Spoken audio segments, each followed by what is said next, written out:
Bonjour à tous, cet important coup de filet à Talent près de Dijon, une importante opération contre le trafic de stupéfiants a permis de saisir près de 4 kilos d'héroïne, 1,25 kg de cocaïne, de la résine de cannabis et de la kétamine.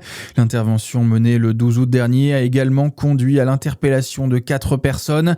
3 hommes ont été présentés à la justice. Le principal suspect présenté comme le superviseur du trafic a été condamné à 1 an de prison ferme. Un autre homme a écopé de 10 mois de prison avec sursis et 800 € d'amende, tandis que le troisième doit être jugé en comparution immédiate devant le tribunal correctionnel de Dijon. Un visiteur interpellé après un salut nazi au musée de la Résistance de Besançon. Les faits se sont produits dans la matinée de dimanche à la Citadelle. Un homme de 55 ans a été repéré par les surveillants alors qu'il effectuait un bras tendu qualifié de geste à caractère xénophobe par la police.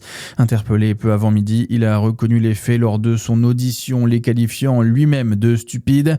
À l'issue de sa garde à vue, il devra comparaître devant le délégué du procureur en novembre prochain et s'acquitter d'une contribution citoyenne de 300 €.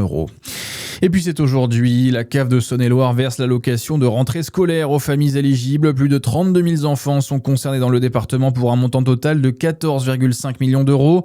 En 2026, l'aide varie de 426 à 466 € selon l'âge de l'enfant. La CAF rappelle que 98% des familles bénéficiaires ont bien acheté des fournitures scolaires en 2023. Dans l'actualité également, 888 €, c'est l'augmentation sur un an du coût de la vie pour les étudiants. Chiffre révélé dans une longue enquête du syndicat UNEF qui tire la sonnette d'alarme. Loyer, courses, scolarité. La précarité s'est installée durablement chez les plus jeunes, à tel point que pour la première fois, le reste à charge des étudiants est supérieur au seuil de pauvreté en France. Conséquence de l'inflation et surtout, selon le syndicat, des politiques menées par les gouvernements d'Emmanuel Macron.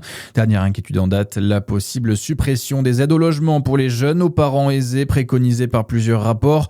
Une mesure qui serait très pénalisante selon la secrétaire générale de l'UNEF, Manon Moret. Toutes les aides sociales étudiantes, sauf les APL aujourd'hui, sont calculées sur les revenus des parents. Et donc ces APL-là, elles sont calculées seulement sur les besoins de l'étudiant et c'est quelque chose qu'on défend. Ça résume la manière dont on considère la jeunesse, c'est-à-dire des étudiants majeurs légalement, mais pas socialement. Et nous, ce qu'on rappelle, c'est que non, les étudiants ne sont pas une appendice de leurs parents, ils ne vivent pas avec la carte bleue de leurs parents et c'est une question d'émancipation, d'indépendance. Et donc évidemment, on s'oppose franchement à cette proposition, et on appelle le gouvernement surtout à ne pas s'en saisir et ne pas toucher aux APL des étudiants, sauf si c'était pour les augmenter. Avec cette nouvelle formule pour les APL, l'État pourrait réaliser une économie de 550 millions d'euros.